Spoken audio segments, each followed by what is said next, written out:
1 নম্বর প্রশ্ন যে তারাবির নামাজ এটা কি সুন্নত নাকি এটা ফরজ? এটা কি কেউ মিস করতে পারে? এই প্রশ্নের ব্যাপারে যদি বলতে হয় যে এই তারাবি অথবা কিয়ামুল লাইল রমজান মাসে এটা কি ফরজ নাকি সুন্নত, এ ব্যাপারে আগেও বলেছি।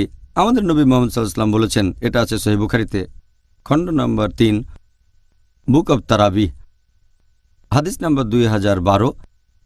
এখানে বলা হয়েছে যে মুহাম্মদ সাল্লাল্লাহু আলাইহি ওয়াসাল্লাম রমজান মাসে মসজিদে কিয়ামুল লাইল পড়লেন আর লোকজনও তার সাথে পড়ল।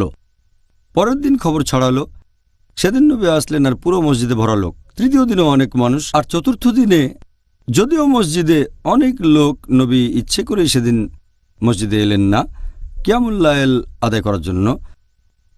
তারপর ফজরের নামাজের সময় নবী বললেন, এমন না যে আমি জানতাম না মসজিদে অনেক লোক আছে, তবে আমি ইচ্ছে করে আসিনি, কারণ আমি চাই না রমজানে কিয়ামুল লাইল তোমাদের জন্য ফরজ করা হোক।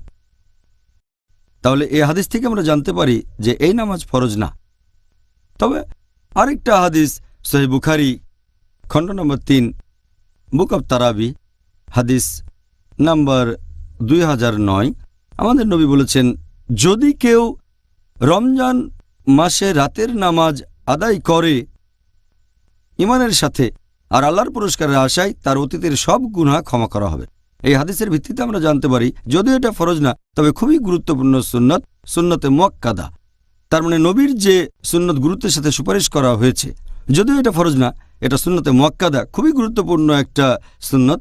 কোনো মুসলিমেরই এটা মিস করা উচিত না, যদি না আসলেই তেমন কোনো কারণ থাকে। যতদূর সম্ভব এটা আদায় করাই উচিত আল্লাহর কাছ থেকে পুরস্কারের আশায়, তাহলে আগের সব গুনাহ ক্ষমা করা হবে।